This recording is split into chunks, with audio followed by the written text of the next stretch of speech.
Checking 1, 2. Let's see who is here, if anybody. Let's kind of mute this a little bit.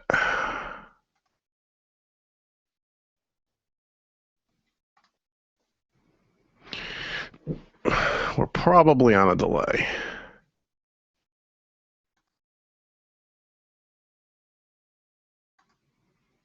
Whew.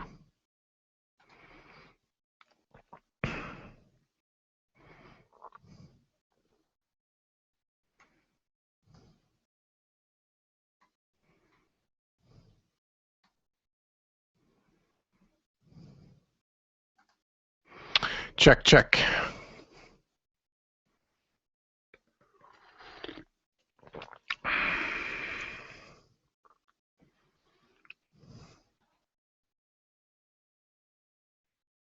If anybody.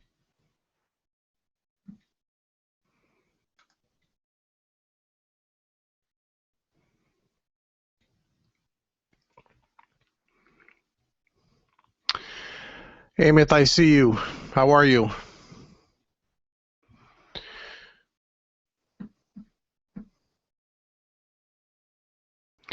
What you guys will just have to do is leave comments, and I will approve the comments, and that's kind of how we'll do this.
Hmm.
Still have a couple of minutes here.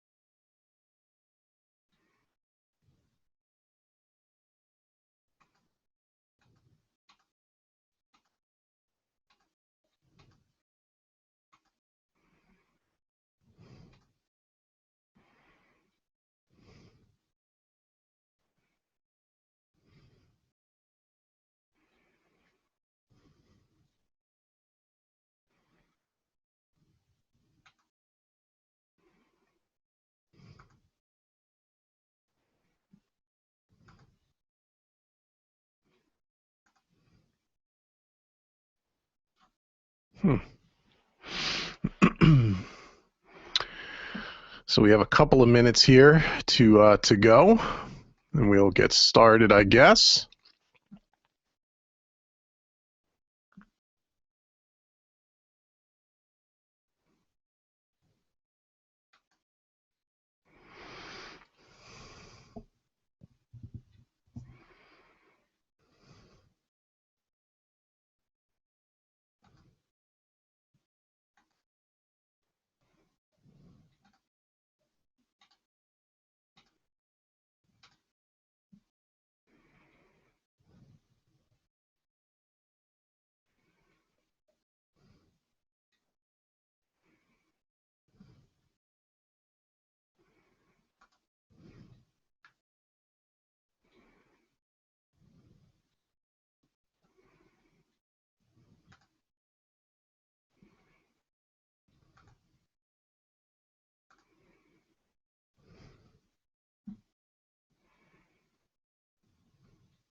Okay, we're just upon 9 o'clock now.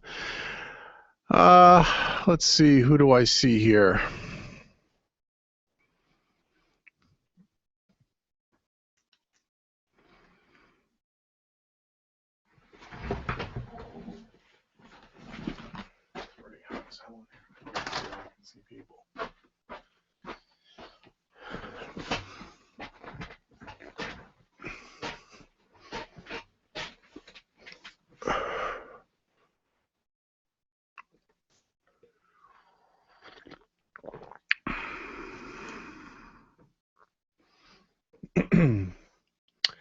Check, check.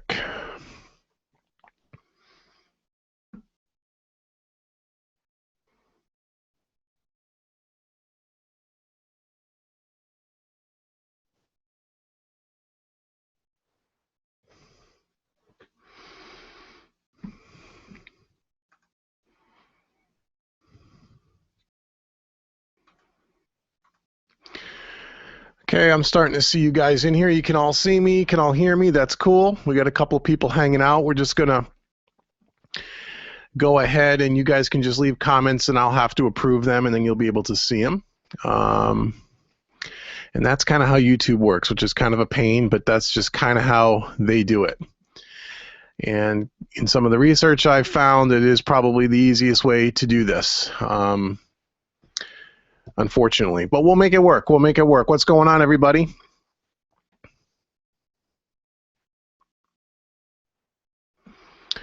See if I can get up another window here, so I can see what's going on.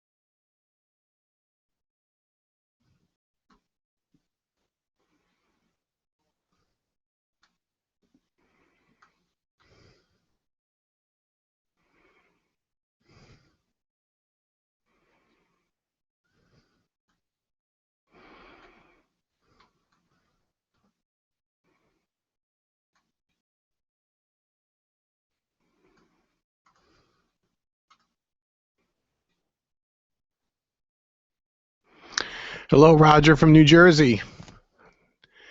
How are you? How are you? How are you? I'm just approving these comments here so you guys will see them. There is a slight delay on YouTube. I'm sure you guys know that.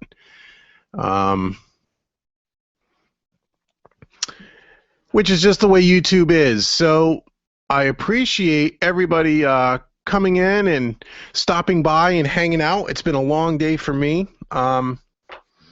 And I'm exhausted, but I want to hang out with you guys for a while again. This is the second time that we're actually doing this. And really my motivation for kind of getting together was to try to, help folks that have questions, because I get anywhere from 3 to 8 to 10 emails a day from people asking questions about different parts of the videos or techniques, so on and so forth. And that's on top of all the comments that we get, which is great. And so I wanted to try to get on here live a couple of times, maybe once a month, once every other month, to try to help answer some of those questions live. And then secondly, because I wanted to just say hi and thanks to all you guys for subscribing to the channel, supporting the effort. It's a great thing. I started this channel maybe a year or so ago, really kind of heavily. It's amazing how many people have now joined and subscribed to our channel here, which is great. I think we're coming close to 4,000 subscribers, so I'm really happy about that. I'm really excited about that, and I appreciate that, and thank you, everyone, for participating. I hope the videos are helping. I think they're helping quite a few people, because I get lots of questions and lots of kind words are sent to me, so that's great. And I want to continue to do those things, and I'm working on coming up with different content and then better overall productions in the videos to try to help. And I don't know if any of you've seen the last video. I did the studio tour, which was really my first crack at using new video editing software with a high definition camera. And although it wasn't perfect, it's probably one of the better quality videos I've posted thus far, and I'm trying to get better at it. And then I also posted a video, a product review on the Rock Crusher, Rivera Rock Crusher recording unit, which I hope some of you guys have seen, and hopefully you enjoyed that. I have a video that I'm actually going to produce tomorrow and Saturday on reamping guitars. I get a lot of questions in email about reamping, and I think in our last live webcast where we got together, Andy and a couple other people asked me about reamping. And so I'm going to shoot a video this weekend, probably going to be a two-parter on the equipment that I use to reamp, how I reamp, why do you want to reamp, blah, blah, blah, blah, blah. So that'll be an interesting video. I've seen some videos on YouTube about it, but no one that I've seen really goes into really great detail on how to hook it up, how to properly route the audio in and out of your DAW and back to your amps and so on and so forth. So that might be interesting for you guys and gals out there that are maybe looking to reamp guitars or have never tried it or wanted to know more about it. I'm going to be doing that this weekend, and hopefully by early next week. And I'm just approving these comments, so if you see me kind of getting distracted for a second, I just want to approve everybody's comments here. So and I'll try to read these and answer some questions as they come in. Go Beast Pro, how are you? Thanks for joining. Roger, thanks for joining. Thanks for coming in. Who else is with us? KGEM Radio, how are you? My buddy, he's one of the first subscribers to the channel. He writes me all the time. How's it going? And we got some more people that are coming in every couple of minutes. So that's what's kind of going on with the channel. And again, I appreciate everybody joining. I appreciate everyone sharing and liking and subscribing and sending the videos to other people. We're getting lots of subscribers every day, as I said. So hopefully we could do this every month or so just to kind of get together. And that's really why I'm here tonight for an hour or two maybe, to just kind of answer some questions, get a chance to meet all of you and say thank you in person and say hello in person, and how can I help? I have some things I want to talk to you guys about, that some new gear I'm getting and some things that I'm going to be doing. But does anyone have any questions for me? Anything going on out there in your home recording studios? Anything that you guys are working on? Any questions that you might have? Go ahead and just, leave a comment. I'll get to all of them. I'll approve them. Go Beast Pro, I see your posts. It looks like you're either it's me or it's you, but you have the same comment like 5 or 6 times in a row. Not sure why that is. But anyway, don't worry about it. How are you? I see you. So does anybody have any questions for me before we kind of get started to what I'm going to kind of tell you guys about, some of my new journeys and quests with gear and stuff? What do you guys got for me? Anything? I know it's just a few minutes after 9, so people are rolling in every few minutes. Trying to drink some coffee to stay awake. I've been up since 4:30 this morning, Eastern Standard Time. It's 10 after 9, and boy, I'm beat. Long day today in the studio, but a good day in the studio, nevertheless.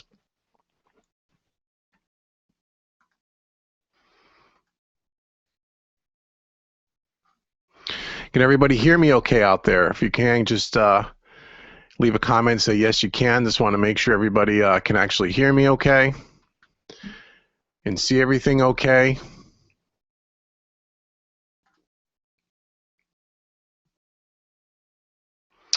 Roger has a question. Okay, Roger, let me approve your question here, and I'll try to answer it. Roger asks, I do have one question. When recording bass, is it good to mic the amp? Sure, it's good. I typically will run bass direct through a direct box, through a radial direct box, and I'm actually starting to play with some, well, I'm lying to you. I haven't started playing with it yet. I will actually soon. I'm waiting for a piece of gear, which I'll talk about in a few minutes, but some cabinet simulator hardware. But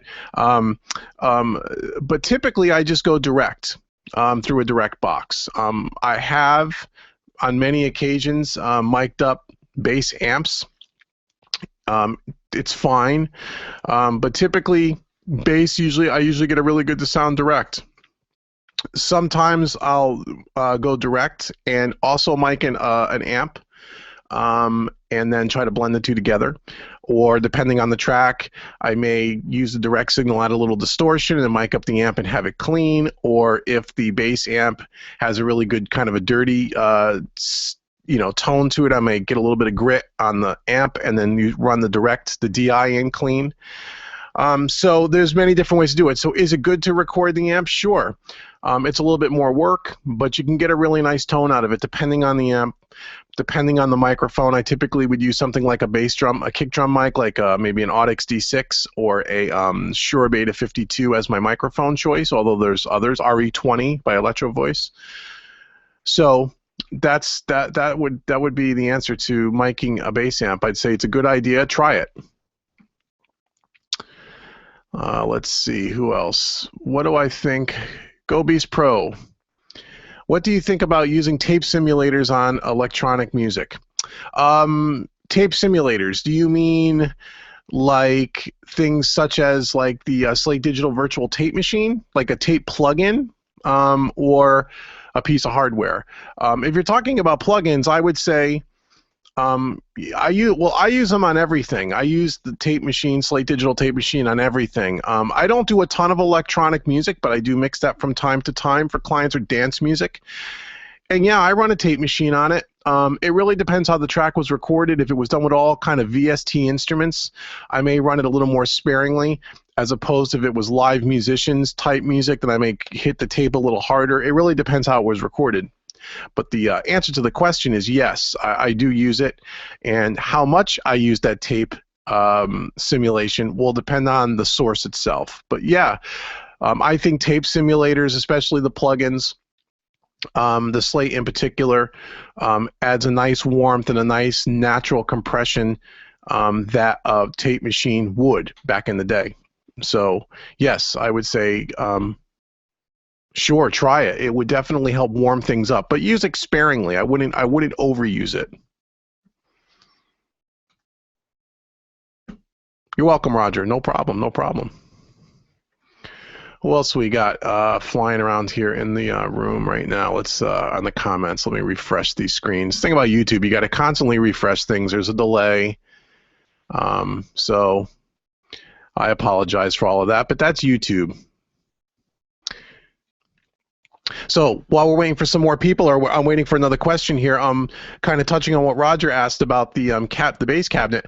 One of the things that I'm kind of picking, I bought and I'm waiting for it to come in, is a new hardware unit by a company called Two Notes, TWONOTES. It's a company out of France, Two Notes Engineering out of France, and it's called the Cab Simulator. And it is a hardware that uses impulse responses to simulate different speaker cabinets, different speakers, guitar speakers, and also bass. And unlike a software simulator, which is different, which I've never been happy with, I've used them and they don't never sound real to me, this is actual samples of the real cabinets mic'd up with different speakers and different microphones, and those samples are what's in this box. Much like Tune Track's Easy Drummer or Superior Drummer, where they've actually recorded the real drums and that's what you're listening to. Same kind of thing. And I have that unit coming in. It's on the way. I hope to have it early or mid next week. And that is something I'm interested to play with, because you can simulate, without having to mic up a bass cabinet or a guitar cabinet. You run your guitar into your amp and then out of your amp without the cabinet, the head, into this unit, this box that has a speaker simulator in it, which is really cool. So, but if you're using a tube head, a guitar head, you have to have some kind of a load box to load the amp down, because you're not using a speaker cabinet anymore. And the same thing with the bass head. If you're using tubes, you have to make sure you have a load box. I have the Riviera Rock Crusher, as you guys saw in my last video. But if you're using solid state, it doesn't matter. You go right from guitar into the amp, out of the amp speaker output to this box, which is like a stomp box size, maybe actually it's like 2 or 3 stomp box big width-wise. And it's meant to be on a pedal board. And I think there's 28 different guitar cabinets, 8 or 10 different bass cabinets, different microphones, different speakers. And again, it's not digital software simulation, it's impulse response. And I've saw some stuff on YouTube. It looks amazing. I've read a lot of good reviews about it, and this will make things a lot easier, especially when doing songwriting. You don't have to get out a big, you don't have to get out the bass amp, and you don't have to get out the microphones and worry about phasing issues and all that stuff. You can just plug in direct and go. So I'll be interested to get that, and I'll do a review on that when I get it, just so you guys can see it and hear it, and you can kind of see what works for you guys. But that'll be interesting. So one of the things that I'm doing is I'm in the process of now writing a new collection of music, probably 10 or 12 songs, that is mostly classic rock-ish in style for television, film, and commercials. And one of the things that I'm struggling with now is I'm trying to find, quote-unquote, my guitar tone, my personal guitar tone, going through lots of different types of amps, different speaker cabinets, trying things like this cabinet simulator. Got some new pedals coming in, which I'll be doing some reviews on. As a matter of fact, if I can reach over here, I just picked this up, if you can see it. This is the Mesa Boogie Flux Drive, overdrive pedal. Really nice pedal, which you put on a clean side of an amp. You can actually run this in front of your amp on the dirty channel, and this will kind of boost it up. Or it'll take any spanking clean amp and really turn it into a nice, Mesa type of a Mesa's Boogie amp sound. Not the real metal stuff, more classic rock, just like a real heavy overdriven, not metal, but sounds really nice. I'm going to do a review on this pedal. There's a ton of them, but I'm going to do one as well. And then I have some other pedals coming in as well, to kind of now I'm trying to recreate and kind of settle in on a guitar tone for myself, for my music, and I'm going to be bringing in some new gear and stuff. And one of those things is that 2 Notes cabinet simulator, which I think people will get a kick out of. I was impressed when I saw it. So anyhow, who else we got hanging around here tonight with us? Anybody else? Let's see.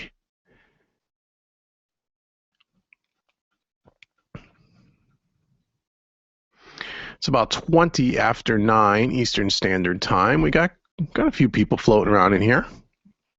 If you're just joining us, welcome to the second live webcast here that I'm hosting, which is kind of just a get out and hang out with your friends kind of a conversation. I'll talk to you about what I'm doing. You guys could talk to me about what you're doing in your studios, ask questions. I'll try to help. And we could just hang, and after we run out of things to talk about together, we'll say goodnight. Real informal, not a whole lot of scripted stuff going on here, which is typical with my YouTube channel. I just like to get on here and just kind of hang with people to see what people are up to. Antone, here we go. We got another question. What's a good DI box for connecting an Avid 11 rack main out to my audio box USB mic level input? Arturo, I think that's what it says. I'm having a hard time seeing the screen. I think I said it's right. Arturo, welcome. Thanks for joining. What is a good DI box for connecting an Avid 11 rack to the the 11 rack main out to my audio box USB? Make sure that I understand this right. So you want to connect your 11 rack.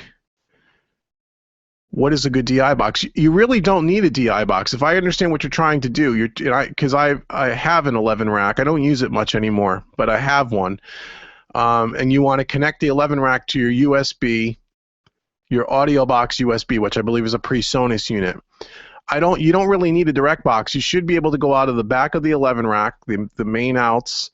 If you're just going mono, I think it's the left output, and go right into the input of your audio box USB on the front, and then out of the audio box USB to your interface. However, if you're using Pro Tools, and I don't know what DAW you're using, but if you're using Pro Tools or any version of Pro Tools, 9, 10, or 11, the 11 rack can also be used as an audio interface. I don't know if you're aware of that, Arturo. I think it's Arturo. You can use the 11 rack as your main interface if you're using Pro Tools. If you're not using Pro Tools, because the 11 rack was really made for Pro Tools, you can just do what I just described. Go out of the back of the 11 rack to the input of your audio USB box, and then out of that USB cable into your computer, and you should be good to go. You don't really need a DI box for that. At least you shouldn't. I never did when I used an 11 rack, and I used it with Pro Tools and with Studio One. So I hope that answers your question. Again, thanks for joining. Thanks for coming on.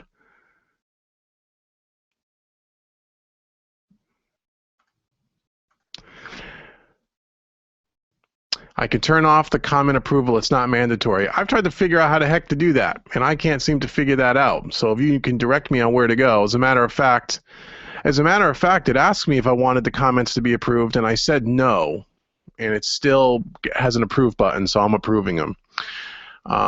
But I'll keep up on it. I'll keep on. You guys will see it in almost, the only delay you'll see is the one that's on YouTube, the broadcast delay, and there is a slight delay, but 30 seconds or 20 seconds.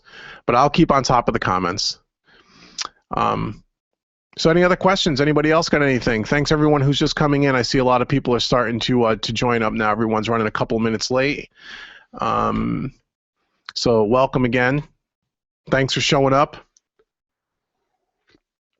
The other thing I wanted to ask you guys, I don't know if any of you guys use Easy Drummer, the Tune Tracks program, or Superior Drummer. I got to think some of you probably do. I don't know if you've seen the new Easy Drummer 2 that just came out, was just released yesterday. I've used Easy Drummer 1, and then I moved over to the Slate SSD4, which I love. But I got to tell you, this Easy Drummer 2, if you haven't seen it, go check it out. For songwriting, man, they're doing something that nobody's done, and it really is an amazing. It looks to be an amazing product. I did upgrade it because it cost me like $79 because I had Easy Drummer 1, so I figured I'd give it a try. I haven't really played with it yet. But the interface is totally different. The libraries that come with the program are totally different. The amount of grooves and stuff, which is far more than what Slate gives you in their product. And the sounds are much better than what they used to be. I haven't A/B'd them to the Slate stuff yet. The Slate stuff, the drums sound great. The Easy Drummer stuff probably still doesn't sound as good as the Superior Drummer stuff, which I've demoed but I don't use. But from a songwriting perspective, that Easy Drummer 2 is, man, they were really they were thinking when they put that together. It makes things really quick and easy to really, I mean, it was easy before, but now it's super, super simple to write drum tracks, and really good drum tracks too. They did some really good stuff. I don't know if any of you guys have used it or have downloaded it or have seen some of the demos. It's amazing. I highly recommend you at least check it out, if nothing else. If you need drum tracks and you need to write stuff quick, if you're not a drummer like me and you're just some stupid guitar player and need drums quick, good drums, great tool. Easy Drummer 2, I would check that out.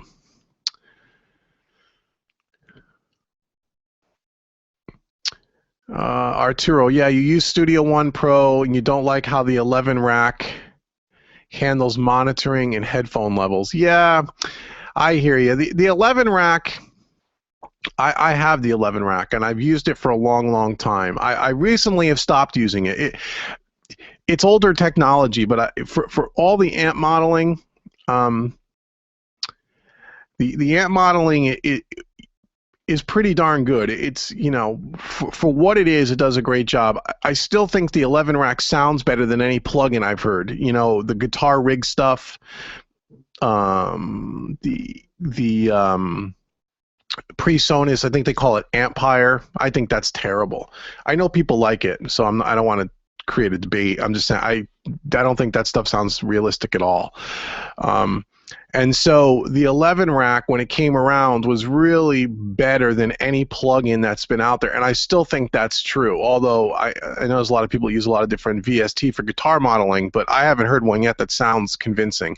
The 11 rack does, but the 11 rack has some limitations. It's a hardware box. It has some limitations on the routing, the headphone levels.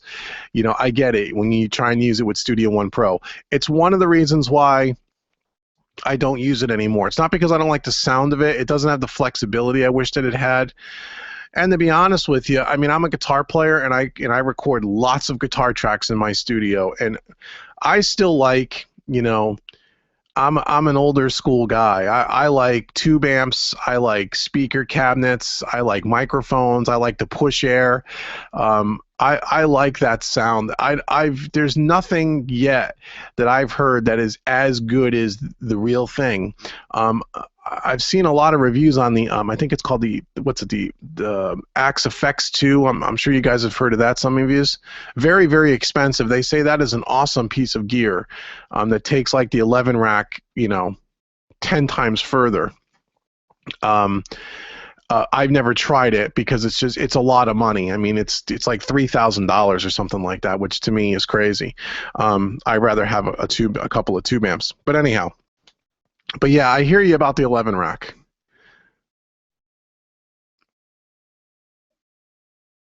So that's my thing on the 11 rack, and I hear what you're saying. Have I tried the Ibanez 2 Screamer pedal? Might be worth checking out with the reissues of classic versions of your guitar sound. Yeah, I have one. I do have an Ibanez Tube Screamer, and I use it with a Marshall JCM 800 from 1983 or 84. I think I have an 84, and it works great. So yeah, I do use that. I'm also looking for The thing with the tube screamer, it sounds a little, and again, I know you can adjust it. It always sounds a little too metal to me, not so much rock. You know, so I'm looking for I'm trying that's one combination of sounds, but I'm also looking for something that's a little bit more early 70s stuff and not really just even though it's an overdrive, it's to me it always sounds a little bit too metal. So I'm looking for I'm been playing around with some different amps to try to get something that's just direct out of the amp where I don't need to use a pedal to try to get some different types of sounds. Oh, thank you, Arturo. Thank you for the kind words.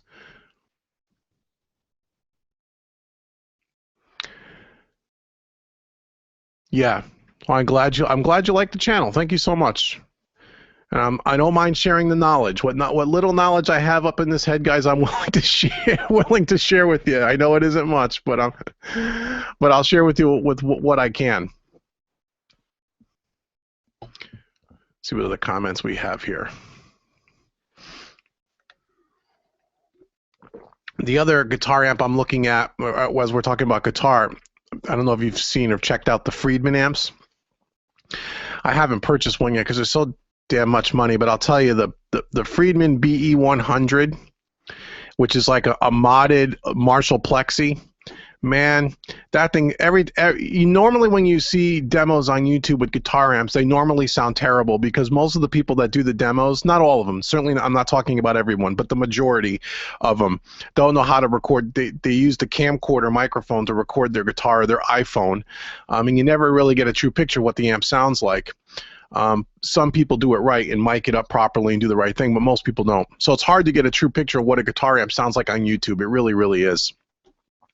And it has so much to do with the pickups and the settings. There's a whole bunch of stuff and what kind of effects they're using. But the one amp that no matter who records it, no matter whether it's done right or wrong, that sounds amazing every time I hear an amp is that Friedman BE100.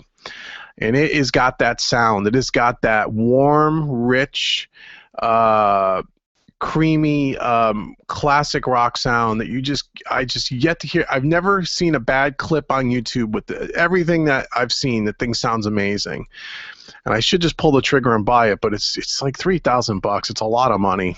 It's just a lot of money.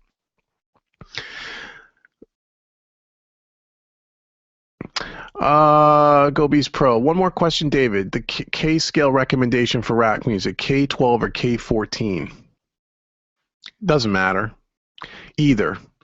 The style of music really doesn't make a difference. So either is fine.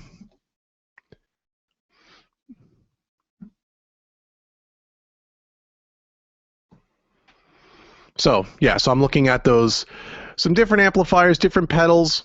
So I'm going to have a whole bunch of different product reviews coming soon, because I'm going to show you how, as I'm learning this gear on the fly, how I'm going to use it. I'm going to learn how to use it probably right in front of you on the camera, so you guys can get a chance to see different ways to record and capture guitars. And we're going to do cabinet simulators. As I said earlier, we're going to go out into the other live room. We're going to mic up some different guitar speakers. And I plan to, with my new video setup, have multiple cameras and be able to take you around the studio and show you this stuff in a way that I think will make sense, and just show you how I do it. Not that my way is the right way, it's just one way of doing things. But if you like the sounds and the stuff that you've seen in some of my videos, I could show you how I achieve that.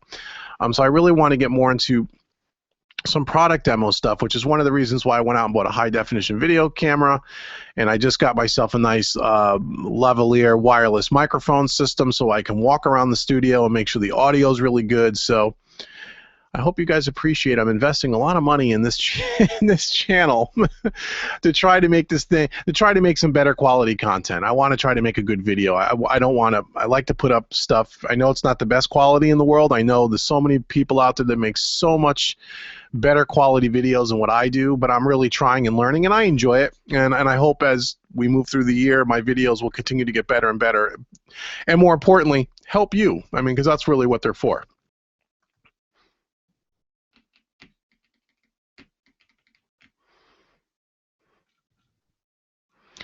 Who else is hanging out with us tonight?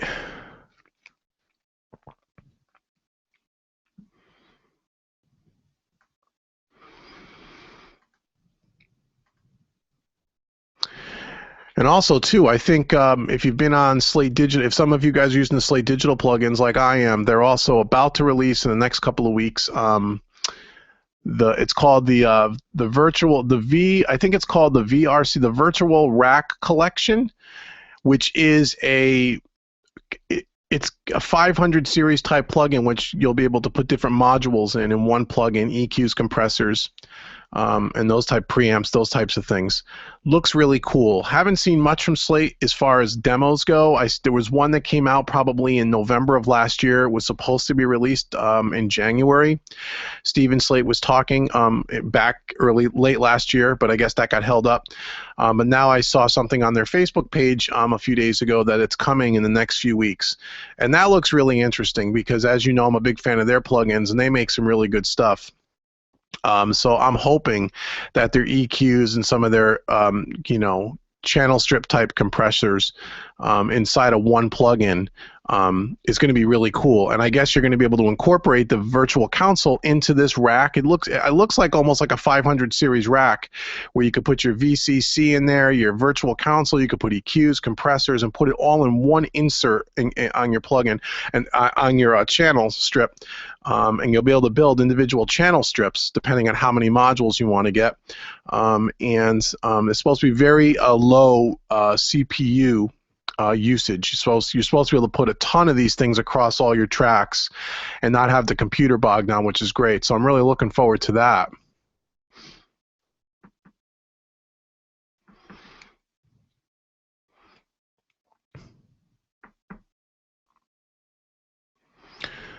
Well, thank you about the kind words on the videos.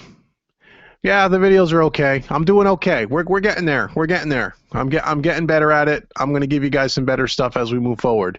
It's not so much about the video bling. It's just I want to make stuff that just looks like it's I kind of know what I'm doing.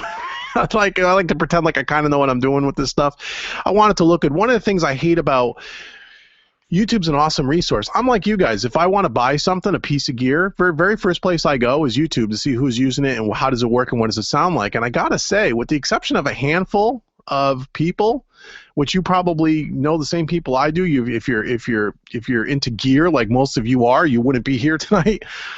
There's only a handful of people that really do good demos. Most of them are crap. I mean, most of them are terrible. I mean, I can't even believe some of the stuff that I see posted. It really doesn't do the product justice. And the people that know how to do the reviews really do a good job because they're able to explain stuff in layman's terms and really kind of give you an overview on how the product works. But when you're talking about audio gear, guitar stuff, for example, amps and pedals and those kinds of things, the way you record the audio, it makes such a difference on what we're hearing on the other end of YouTube watching the product demo. And when you're just using, a microphone from your iPhone or the camcorder mic, and you don't have things mic'd up properly running through a DAW so you can get some good quality audio, and all you hear is the room ambience and everything else, it's a really lousy way. So I know there's some good people out there to do some really good things, and I want to be a part of that kind of group and kind of look at some and kind of show you guys some of the things that I don't see. Like some of the products that I'm going to be showing you, I've seen very little to none on YouTube. No good quality videos anyway on how some of the product works. So anyway, that's what I'm trying to do. I'm trying to not just give you guys mixing and mastering techniques, but also some of the gear that I use and how to use it. Because I get these questions all the time. Like I said earlier, I probably get 3 to 7, 10 emails a day, literally, of questions about gear and stuff. So I think it'll help people. I do.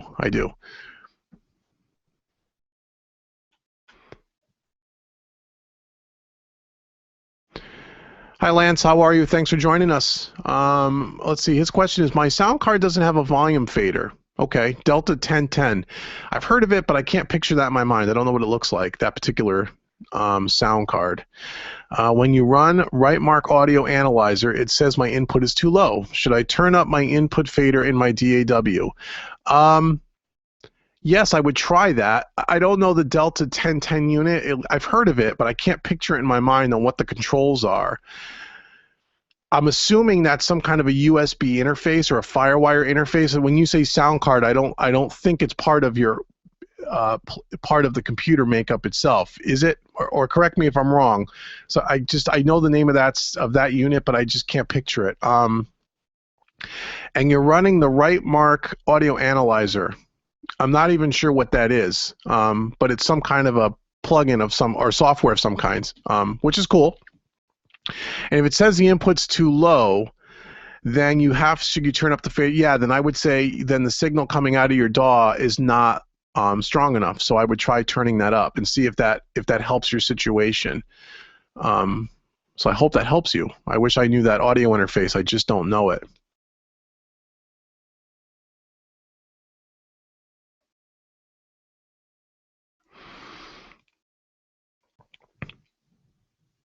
How many dB would you need to turn it up? I would start with about 3 dB. Do things in increments of 3 dB. Don't crank it up too much. Just kind of gradually turn it up. That's what I would say. I'm not sure what. I'm sure somewhere in that. What's it? Right Mark was the name of that software. Let me just look back here.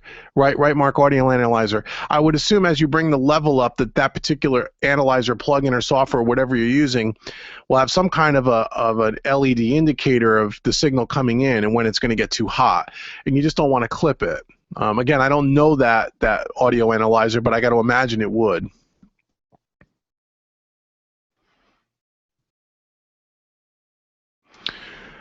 Go Beast Pro. No, don't be sorry about asking the same question. No, yeah, I don't do a lot of rap music. I'll be totally honest with you. I do some. But again, when you talk about mixing and mastering and those kinds of things, the music, the style of music, there is some differences. I'm not going to say it's all the same. It's not all the same. But the techniques and the way I approach the mixes and stuff are the same. Whether I'm mixing a rap vocal or a rock vocalist, for example, I'm going to treat them and my approach to the way I'm going to look at that is the same. The style of music doesn't really matter in that case. Where the style of music really matters is from a producer's point of view, not really from a mix engineer's point of view, more from a producer's point of view. I get questions a lot from, not a lot, but from time to time from clients that'll ask me, they'll call me up or they'll send me an email and say, they want me to mix their record, and they'll say, do you know how to mix, whatever, blues, or country. I had country a couple of weeks ago, and I've mixed lots of country records. But the style of music has nothing to say, do you know how to mix country is no different than do you know how to mix rock and roll or blues or anything else. So the style of music isn't really important. It's the technique. The approaches are very similar. But from a producer's point of view, when you're crafting the song, then the style of music you want to be more of an expert in, because that's where it makes a difference, at least in my opinion, for what it's worth.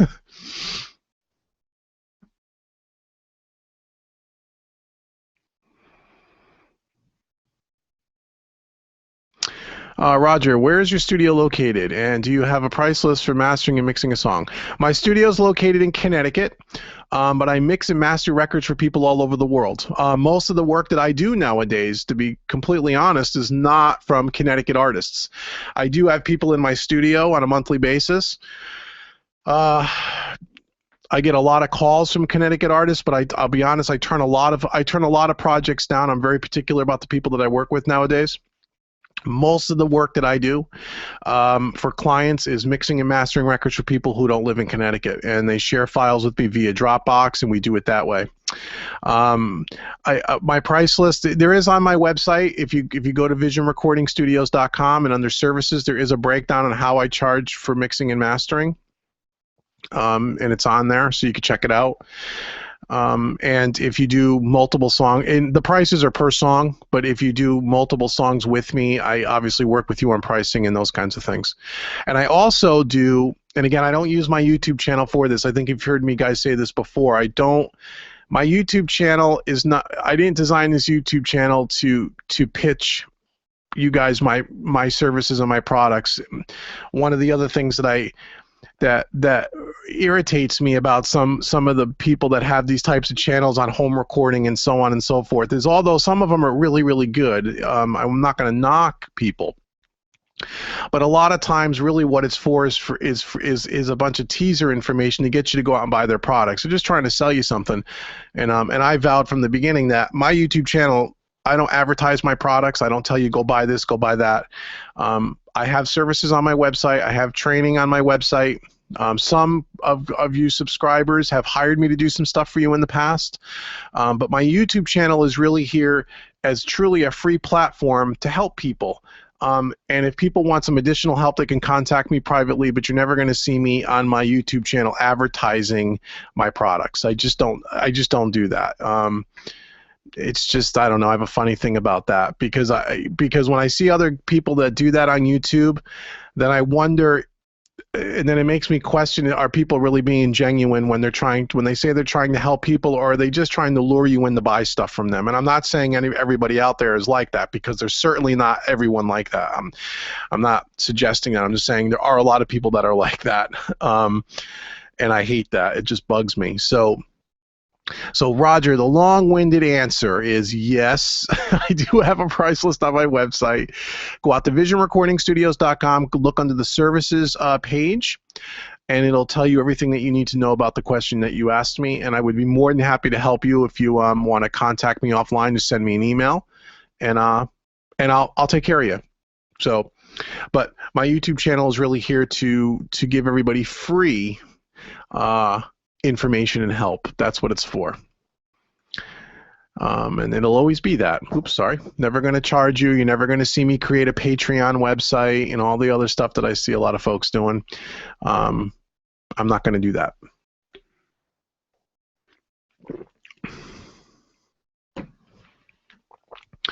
So what else is going on out there?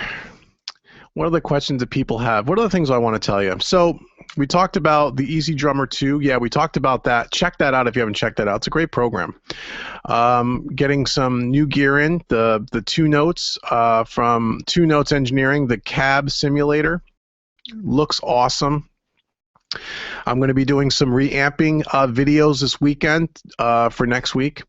Oh, and also there's another pedal that I came across in my quest for finding the guitar tone I'm trying to narrow in on these next set of songs I'm going to be doing for television. There's a company called Tech 21, and they make a series of pedals called the Character Series, which has been around for a while. I don't know why the heck I don't know about this, but they've been around a while, and apparently they have pedals that simulate, you know, say for example, they have a pedal called the British pedal, which simulates the old Marshall stuff. The preamp, the power section, and the cab, the speaker cab, excuse me, all in one pedal, which you just run direct. You could put it in front of your amp if you wanted to and turn off the speaker simulator, or you could just run it direct into a cab simulator box, or you could just run it direct into your audio interface. And I've seen some stuff on their website, Tech 21, and they sound freaking amazing. I gotta say, I'm really blown away by how good that stuff actually sounds. And I'm actually gonna pick one of those up too and try that. You know, I want to try some different things, and that's one of them. So that's another awesome thing. If you've never checked out Tech 21, check them out. That's a really good, if you're a guitar player and you're looking for guitar tones, that might be something to check out. Let me prove some more comments here. Let's see, is there a way to make some kind of a master reset on the mixer console in Studio One? Not sure what you mean, a master reset on the mixer console in Studio One. I'm not, can you be a little bit more, Gobies Pro, can you be a little bit more specific? I'm not quite sure I understand the question.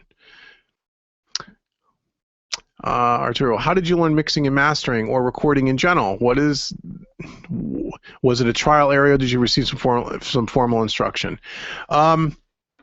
It was both. It was trial and error. I started doing this in the early 90s.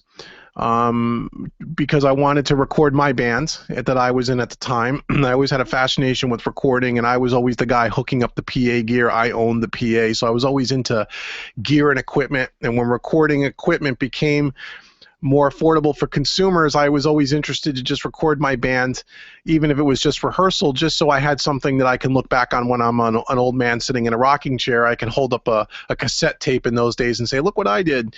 And that's how it kind of started. As I got more into it, I did do some interning at some local studios for a few years. I didn't go to formal school, like a Full Sail or a college audio program. Didn't do anything like that. I worked in studios, worked alongside some engineers and some producers for a couple of years. And then, and that was helpful. That got me the basics down. But I got to say, the majority of the way I learned this craft was by looking at things online, like a lot of you guys do, working with some local people, and a lot of it was just, you know, getting in my studio, as small as it was at the time. It was a one little spare bedroom in my home, in my condo, in my last place, and just experimenting.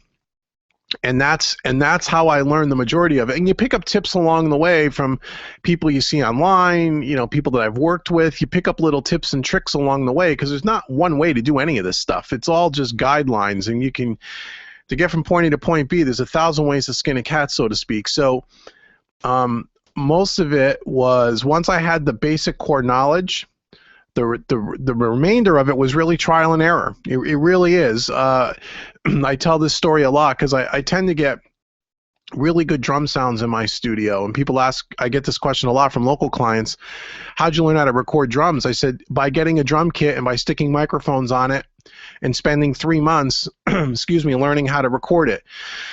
I would spend 2 days with just recording a kick drum, you know, with 3 or 4 different types of microphones, and, you know, put the kick drum in and move it, you know, hit it a couple of times, record it, move it an inch to the right, hit it a couple of times, record it, move it back 6 inches, record it, and listen. And that's how I learned. You know, there was a YouTube around. There was guys at that when YouTube first. Well, I shouldn't say that. I was well into my career before YouTube really became popular. So when I say I didn't learn anything from YouTube, wouldn't be a fair statement. I've learned some things from YouTube, some mixing tips and tricks. Probably a lot of the same channels you guys watch. I'm sure you guys have heard, or some of you have heard of the Recording Revolution. Graham Cochran, great engineer. You know, I've learned some stuff from him. He's learned some stuff from me. We've shared some dialogue back and forth from time to time. Johnny Geib, which I know some of you folks here know, over at the Home Studio Trainer, good friend of mine, Johnny. I've learned a lot of stuff from him, and I think I've taught him some things along the way. But that's how I learned. A lot of it was trial and error. You know, it was talking to people that knew more about it than I did, and trying some of their techniques, and some of them worked and some of them didn't. And then I came up with my own set of tools on how to do things, and I'm constantly learning. I mean, you know, just from being on YouTube, I learned so much from people, and actually I learn a lot from you guys that ask me questions, because sometimes I get a question that stumps me and I have to go figure it out, and then I learned something. So that's kind of how I did it. So you don't need to go, I would say you don't need to go to a formal school to do this, if that was kind of the underlying question there, Arturo, but that's how I did it. Roger, I see you have to take off. Hey, man, thanks for stopping by. And, yeah, the next video will be up hopefully by the end of the weekends. I'm making no promises, but I'm going to try. It's going to be the reamping video, or at least part 1 of it. So thanks for stopping in, man. I do appreciate it, and hope to see you again. If you need anything, just email me, and I'll take care of you.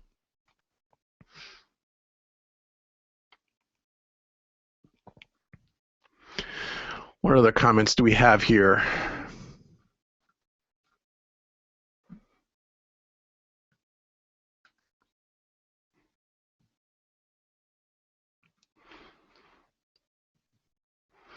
I'm waiting for my buddy Andy to show up.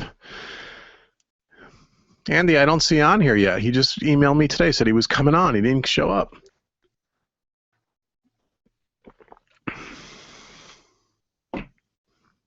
So how many of you guys out here are actually using Studio One? I got to think that most of you guys are, right? PreSonus Studio One, is that the DAW a choice on here? I would think it probably is. I'd be interested to hear what you guys are using. It's still the DAW that I'm using mostly. I have been using Pro Tools 11 a lot recently for client projects, and Pro Tools kills me. But I do use it. What are you guys using?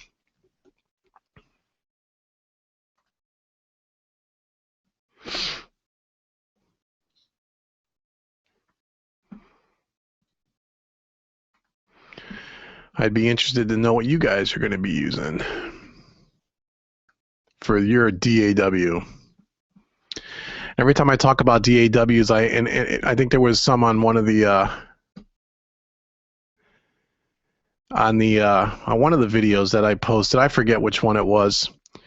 Oh, it was probably my video on the 15 things I love about Studio One. You know, that thing must have 75,000 views on it now, and I still get comments to this day with people that try to correct me in some of the things I said in the video.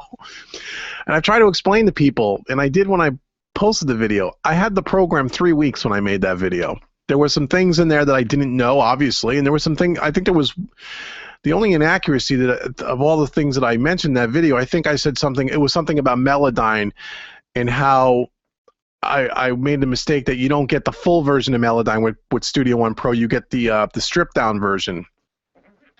I must have got a ton of comments about that. How I didn't know what the hell I was talking about. Anyhow, but every time and then everyone fights with me over which DAW is better, and I don't fight with anybody on that. I think it was just today someone left a comment that said something to the effect of, I don't know if it was Ableton Live, one of those DAWs, not the core main 3 or 4, but it was an offshoot one. Is better than all of them. It sounds better this and it does better that. All the DAWs do the same things, folks. They're all the same. They all do things a little differently, but they're all the same. I mean, once you get beyond the 32-bit, 64-bit thing, most of them now are 64-bit. Pro Tools 11, 64-bit. Studio One Pro is 64-bit. Cubase 7 is 64-bit. I don't know if it's for Mac, but it is for PC. And I'm not sure about Ableton or Reason, but I'm if they're not 64-bit, they will be soon. And I'm sure there's a couple. Logic is 64-bit. Once you get beyond that, they're all the same. They are. They all do the same thing. Does one sound better than another? I've yet to listen to 2 DAWs back to back, and I've done this. People claim one sounds better. I don't know how that's possible. If it is, my tired ears after all these years of mixing can't hear the difference between a DAW. To me, it comes down to personal, the way you like your workflow, a workflow thing, because they all do things a little differently, and a stability thing with your particular computer. As I've said a million times, Pro Tools, for me, to this day, even with the latest versions, is not a stable program on my Mac Pro. And it wasn't a stable program when I had a different Mac before this Mac, and it wasn't stable when I had a PC before that. And I've had 3 versions of Pro Tools.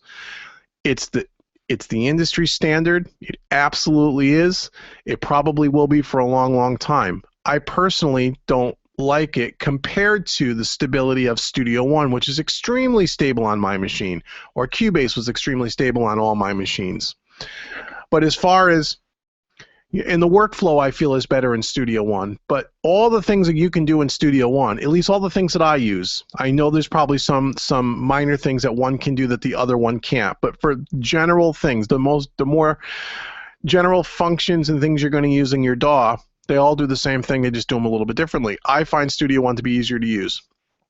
But I use Pro Tools quite a bit, and I'm used to it, and I'm proficient at it, and I can work around it, and if it was more stable, I would use it more. But Studio One to me is an easier workflow. It just is. But it always cracks me up when people talk about which DAW is better and how one is better than the other and how one sounds better than the other. If it does, I can't hear the difference.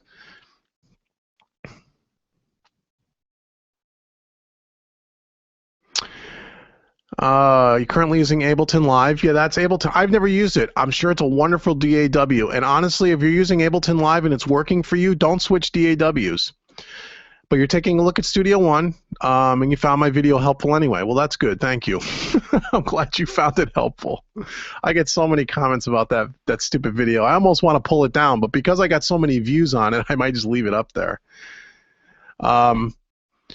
But yeah, one of the things that people make this mistake. I made this mistake early on too, so I'm no different than any of you. But a lot of beginners and newbies, they think that they're going to get a better mix. Their recordings are going to sound better. They're going to have a better final product by switching DAWs.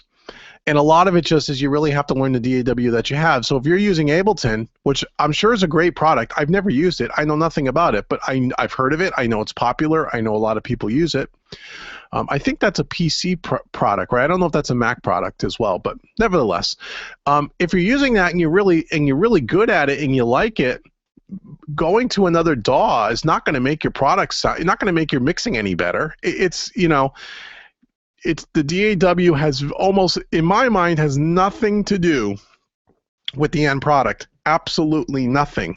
It's how you use the DAW, and you got to learn how to use what you have. In my opinion, let's see, a couple more comments and questions. Let's see what we got.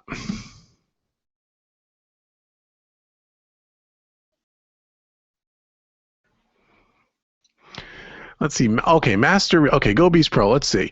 Master reset. You mean when we mess up the mix and we want to start again from ground zero? I want to know the way to do. Oh, I don't. That's a great question, Go Beast Pro. I don't know. You're right. In Cubase, you can do that with the click of a button. You can kind of. So what he's asking is, let's say he's in the middle of a mix. He started off his mix. He starts getting into mixing, and then he feels, oh, I completely went off base. I got to get back to where I started. Now, he may have made all kinds of edits, all kinds of moves. In Cubase, there's a way to just, I forget the way to do it because I haven't used Cubase in a long time, but you can, I think at the click of a button, you can go back. It can undo everything and bring you right back to the ground zero. I don't know that you can do that in Studio One. What I would tell people to do is if you want to get to ground zero, make a duplicate copy of your session and call one Rev A and then the next one Rev B, and always have the first one sitting there and untouched. As a matter of fact, I do that with every client's project. If a client sends me something to mix, I never work in their song file. I always make a copy and call it, the name of the song _vision mix. So I always have the original. So that, I don't know if that answers your question. I don't know that you can do that in Studio One, but I know in Cubase you can. But if the way to get around that is just make a copy of the song, file. KGM Radio. The only problem I see with Studio One is that as a product is out longer, there's more features that request can lead to instability. Yeah, I agree. I agree. Again, I know a lot of the stability issues you have with DAWs have to do with the individual computer as well. I realize that. I don't know. To me, when you find something that works, if it ain't broke, don't fix it. The only reason why I have 3 different DAWs is because I run a business, and a lot of times people send me song files, in Logic, and I have to use Logic to mix it because it's already given to me in Logic. Now, yes, I can have them export WAV files and send me the WAV files, but I got to tell you, a lot of people really struggle with that. I'm dealing with a client right now out in California who is using Studio One, and I created an instruction video for that person on how to export their song, save the song file, upload it to Dropbox, and send it to me, and it's been 3 days, and he still can't figure out how to do it, and I gave him a step-by-step instruction. So what I'm trying to say is a lot of people struggle with how to export stuff and do it, and so a lot of times I just say, send me the song file, whatever DAW you have it in, I'll mix it in. And if I don't have that particular DAW, then I'll export the WAV files myself and bring them into Studio One or Pro Tools or whatever. But that's the only reason why I even use anything other than Studio One, is because I kind of have to. And the 3 main ones that I use are Studio One, Pro Tools 11, and Logic 10, the new one. And so, but when I write my own music and I'm doing my own things like these next sets of songs and we're talking about guitars and stuff, all that's being done in Studio One. I would never with my own music from scratch use a different DAW because my personal preference is I like the way Studio One is laid out, and I just like the way it works. But I agree with you. As the product is out longer, they keep adding more features, and that can lead to things that are not stable. I would agree. And I agree with your next statement. Recording and mixing and mastering is all about your ears. To me, a DAW is a DAW is a DAW. I couldn't have said it better myself. And I'll tell you, I get the reason why I'm even talking about this topic is because this comes up at least once a week. It really, really does. And every time I've tried to have an email conversation with someone about Get off the DAW horse, because it makes no difference. There is no difference between these DAWs. It's all the same. It's how you use the tool. Whether you use, if you're using a skill saw and you're cutting wood, there's 1,000 companies that make a skill saw. But for the most part, they're all the same. I mean, one may have a different feature or two, but they're all the same. They all cut wood. Learn how to use the saw that you have. Learn how to use the DAW that you have.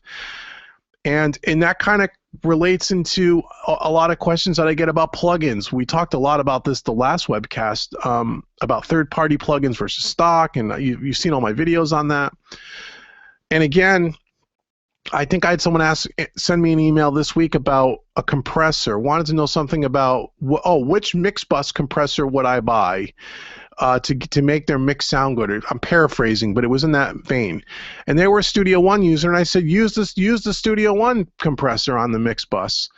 You don't need to go out and buy a third-party mix bus compressor to make your mix sound good. If your mix doesn't sound good with the stock plugin, then no third-party plugin is going to help you. Now, when you get to the point where your mix sounds good with the basic raw tools, it's 90 or 85% there, and you just want that other 15% to really put the polish, the icing on the cake.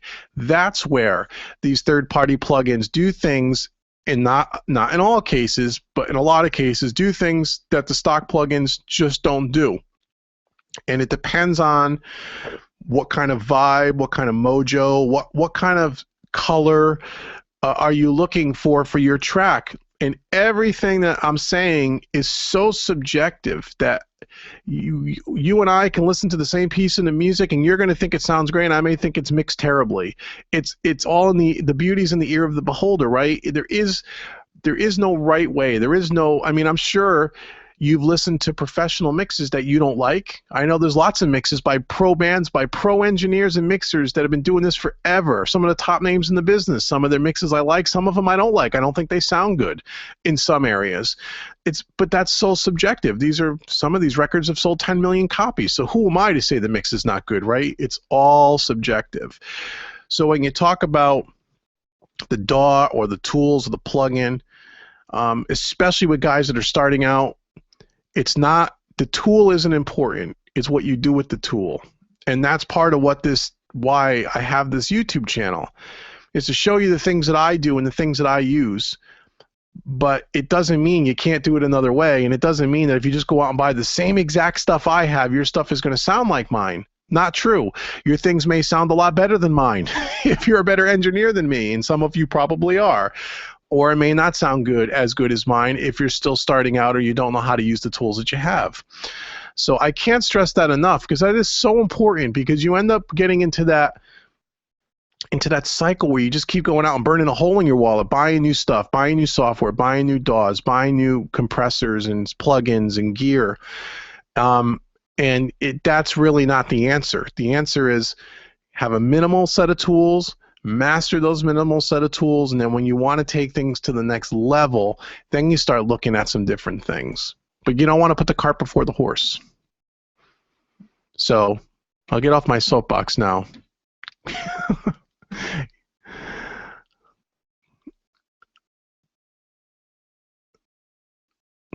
Okay, I see. So you agree with what you say about you're new to Ableton also, so you're finding it difficult to get your head around it. Okay. Thinking perhaps a preferred linear approach. Yeah, okay, now that may be a reason. Again, we all learn a little differently, right? So if you're brand new to Ableton and you're trying to wrap your head around it, but it's just not working for you, then yeah, if you got a couple of bucks and you want to try something like Studio One because you feel it may be a little bit more linear, it may be a little bit more easily for you to wrap your head around, then sure, that's a reason to maybe try something different. Excuse me. If you have something that's not working for you, and you may find a different DAW a little bit less of a learning curve for you. And I would say then yes, try it. And if you're asking for my opinion, what would be the easiest one to learn? What's the most user-friendly? Again, I would say Studio One Pro. If you're, that's my opinion. I wouldn't say Pro Tools. Again, not because it's not a good DAW. It's not as streamlined as Studio One, in my opinion. Studio One is very Cubase-like in that it's a lot more user-friendly. I think personally. So that's what I would say to you. If you were gonna try a new DAW because you wanted to get your head wrapped around it because Ableton's giving you a hard time, try Studio One. And again, you could demo all these things. You could demo Pro Tools. Go demo them for 30 days, you know, and try them that way. Okay, GoBeats Pro. You like Studio One for workflow, but you don't like the sound of some of the stock plugins.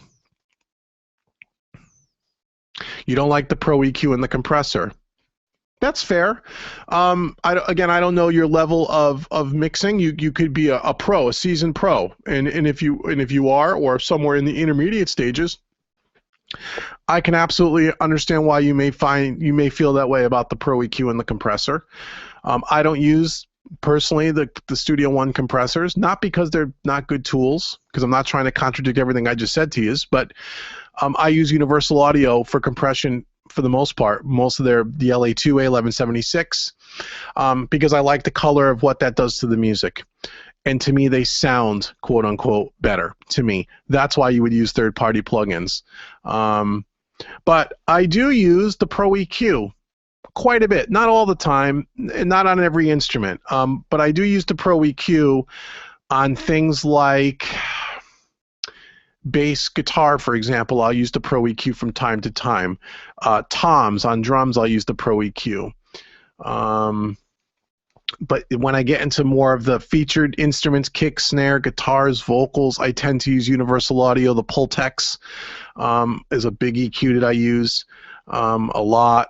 The Cambridge that I use, Universal Audio. The Moog EQ, the EQ4, and now I'm using the for a mastering EQ, the Bax EQ by Dangerous Music, which is now a Universal Audio plugin. And to me, they sound better. They have some mojo that the stock plugins don't have. So I hear what you're saying.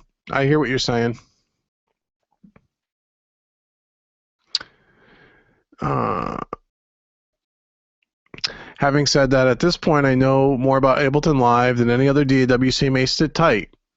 There you go. You just answered your own question. Again, I'm just throwing out my opinions. If you know more about Ableton Live and you feel like, and again, I don't know how long you've been working with the program or what your experience level is in this whole recording quest that you're on. You may be a newer person into this. And that may be why the learning curve may be a little bit more. But if you're finding that you know a lot about Ableton Live and you just need to learn more about it, I would try that approach before you jump ship and go to something else. But if you're stuck with Ableton Live and you just can't move forward, from a learning perspective, you may want to try something different. The thing about Ableton and even Studio One for that matter is there's not a lot of resources on YouTube. And that's one of the if you wanted to have an advantage of Pro Tools, especially if you want like free tutorials and how to work the inner workings of the program, again, go on YouTube. There's 50,000 videos because it is the most widely used DAW. Ableton, Studio One, because it's still kind of a new program, even Cubase, not so many resources in that way. You could pay for some stuff. There's some paid things you can get, but free stuff, it's a little bit more limited. But I would say from a learning curve perspective, Pro Tools will be the last thing that I would tell you to go get. But anyhow, that's just my opinion.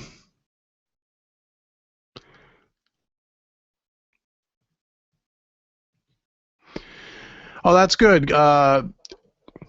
KGE Radio. Yeah, okay, so you watched mine and Johnny's videos. That's how you learned Studio One. Hey, that's cool. I'm glad you're up and running in 10 minutes. As a matter of fact, talking about learning Studio One, I've gotten this request a couple of times. I've been hesitant to put up the video because I think for the majority of my subscribers, it's way too entry level, but I think I'm going to do it because now I've gotten 3 or 4 requests for it.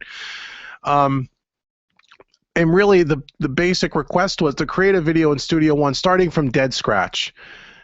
Johnny did a lot of videos on this, but I was going to do something with a different twist. Starting from scratch, opening up a session, creating tracks, that stuff. But then basic editing, cleaning up tracks, fading tracks, crossfades, getting rid of pops and clicks, and then also incorporating, because I got asked this twice in the last month, which I thought were really good questions. Very few people ask me about this, is, okay, now that I have a mix sitting in front of me and I've kind of cleaned it up and I've color-coded everything and I got my session organized, which is what a few people were asking me to do for them in Studio One. How do you now, from a mixing engineer standpoint, first time I'm hearing the song and I put up the faders, what's the vision? Not Vision Studios, but what's the vision from the engineer's perspective on how do I want to make this song sound? And what my thought process is when I first pull up the faders and I listen for the first time to the song in its entirety, first rough pass, what are my thoughts and how do I start to begin? And I thought that was an interesting thing that I've never seen anybody on YouTube teach, because, and I don't know that I can teach it that well. It's going to be hard to do, but I'm going to try to do something like that where, okay, we've done all the basics. There's 50 videos on Studio One alone on how to clean tracks and color code things. But, what's my workflow, as I said. But then now that you got the song, what do you do with it? What's the first step? Do you just jump into mixing drums? What's your vision of the music? And what are you thinking when you're listening? And I thought, that's interesting. And no one's really ever asked me that until recently. And I think that's going to be something that I'm going to do, because it'll kill two birds with one stone. It'll give the absolute beginner, especially with Studio One and mixing in general, how do we start? Where do you get started? What's step one? How do I get the session organized? And then for people that want to know, okay, now what's your thought process on the vision of the song? And so that's something I'm going to do. I think that will be helpful. It'll be like kind of sitting, with me in front of the session saying, okay, here's what I'm thinking. This is how I approach this. Particular song, particular track. And I have a track that a client sent me. It's not something I have to do. They sent me a freebie, and I have not, and I've been sitting on it. I've never listened to the song. I don't know anything about the song except they sent me the session in Studio One. It's kind of a, from what I'm told, a radio, kind of a pop rock track with all live drums and stuff. But I've yet to open it and listen to it because I wanted to do that in real time as I was recording this tutorial, so you could get a feel for, this is what it's really like when a client sends me something and I've never heard it before. Here is my process. So I didn't want to know anything about the song. So I have no idea what this thing's going to sound like. I have no idea how many tracks it is. I have no clue to what I'm going to open up in front of you and do. But that's what we're going to do. And I think that's going to happen right after the reamping video that I'm going to do. So it's going to be a few weeks from now, but I'm going to do that. And I hope that'll help. Again, with this channel, what I'm trying to do is I'm trying to do things that I'm trying to go beyond what's already been done. And trying to go a little bit of a deeper dive on, it's, getting past the tech, getting past the, how do I say it, the mechanics of how do you use an EQ or a compressor, because you could find that anywhere. Inherently, I'll show you that in my videos because I've already done that in some of my other videos. But to keep rehashing that kind of stuff, I don't have the time to make those kind of videos, and I think it would be wasting most of your time because you've probably already seen it a bunch of times. I want to put stuff out there that no one's is not really doing, or very little content already exists on other people's channels. Or maybe there's content out there that I don't think has been taught properly or taught in an easy way that people can understand it. A lot of times you see some of these guys and they talk so technical that if you're not an audio engineer, you have no idea what the hell they're talking about. I don't feel that's helpful to anybody. So that's kind of my approach to this whole channel, which again is one of the reasons why the videos are kind of spaced out. I don't put a video up every week because I just don't want to throw a bunch of crap at the wall and see what sticks. That's not what this channel's here for, which you've heard me say before. Excuse me while I drink my coffee. So, again, I'm glad you've learned Studio One from watching mine and Johnny's videos. And again, I love Johnny Geib. He's a great guy. If you're into Studio One and into PreSonus gear in general, Go check out the Home Studio Trainer. Johnny's a great guy. He caters to pretty much just PreSonus and Studio One equipment, software, and stuff, where I'm kind of all over the map. But he's really good at what he does, and he has a lot of great tutorials as well.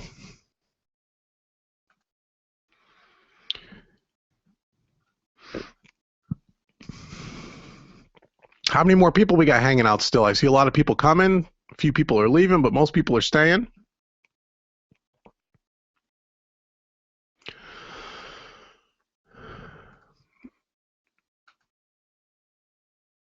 We've been on about an hour and a half now. So we'll probably wrap this up shortly just because I have an early day tomorrow and I've been up. It's been a long day. I'm exhausted. But if there's a lot more, if any other questions you guys have, send them in. I'll stay on as long as I need to answer all your questions. Excuse me.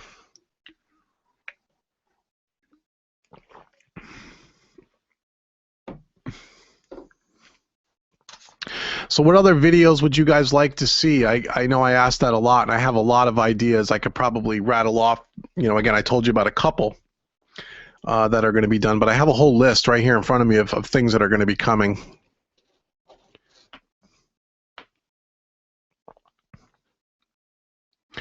I'm going to be doing a video soon on someone after watching the studio tour video, which I hope you guys liked. I know I didn't go into enough. I went into more the video was long, and I had some people ask me about it. I didn't show my mic locker. I didn't show certain things I skipped out on because I didn't want the video to be an hour long.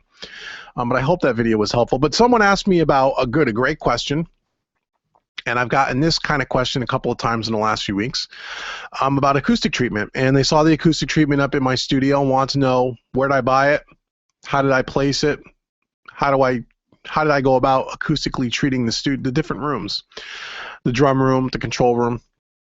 So I'm going to do a video of that too, kind of give you an a quick overview on how do you acoustically treat the room the best you can in your home studio. And again, there's a lot of videos on YouTube already that show you that stuff, but I think I have some information that might be able to help. So I'm going to do one of those videos as well. That's coming soon too.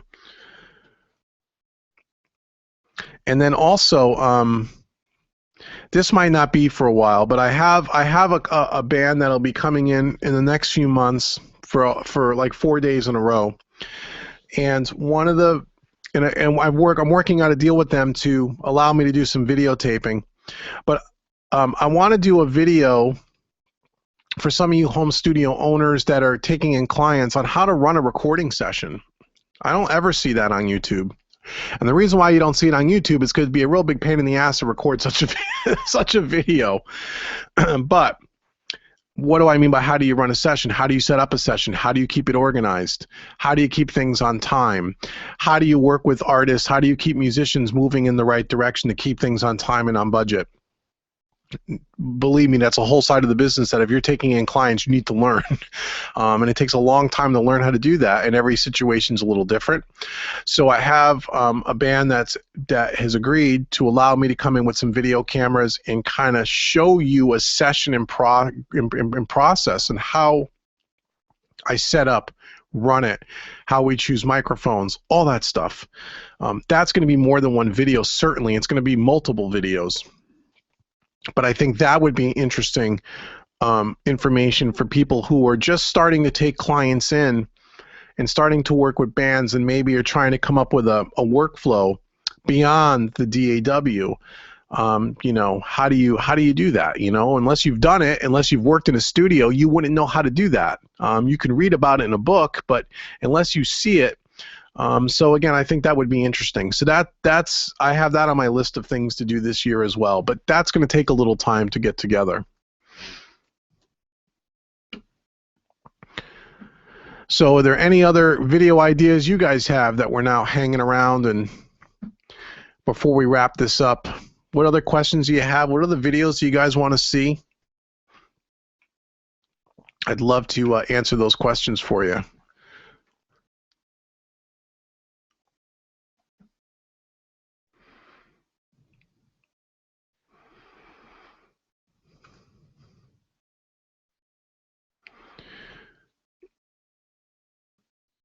Again, I do appreciate everyone kind of coming out and hanging out tonight for a little bit. And I don't know if you find these little webcasts helpful. If you do, I'll do more of them in the future.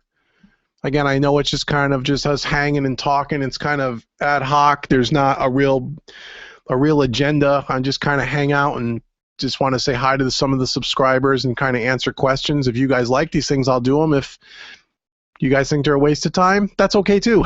Then I won't do them. It's an experiment. I just thought it was another way to kind of reach out and meet the people that are subscribing to the channel.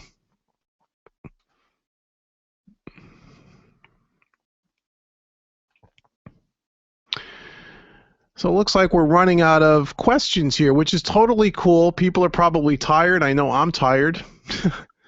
I will we'll hang out here for a few more minutes, and then if we don't get any more questions coming in, any more things you guys want to talk about, we'll wrap it up. Then that's cool. So anyhow, again, thanks for coming out. There'll be more product demos coming, as I said, some pedals, some new pieces of gear. More videos on things like acoustic treatment. I'm going to do a mastering an entire album video series, which I don't think I've mentioned yet. I'm going to do one, as I said, on how to run a session, but that's going to be down the road a little bit. We talked about vision. How do we set up a recording session in Studio One? How do we set up a session? How do we mentally get ourselves prepared to mix a song? What are we thinking? What are we thinking about? How do we handle that? That's going to come. And then also some basic stuff on editing and cleaning tracks and session organization. Again, I get that quite a bit recently, so I want to try to help there as well.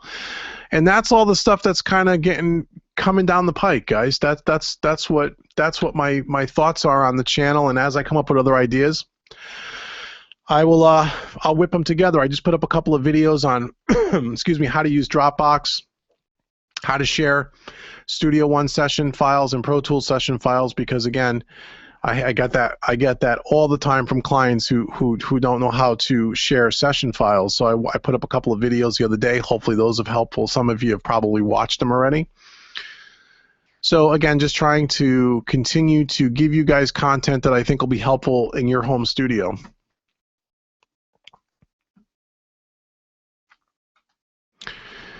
So I guess if we don't have anything else, guys, it's getting to be about an hour and a half now. I didn't want to be on here for too long because I got a super early day tomorrow. But again, I want to thank everyone for kind of coming out, hanging out.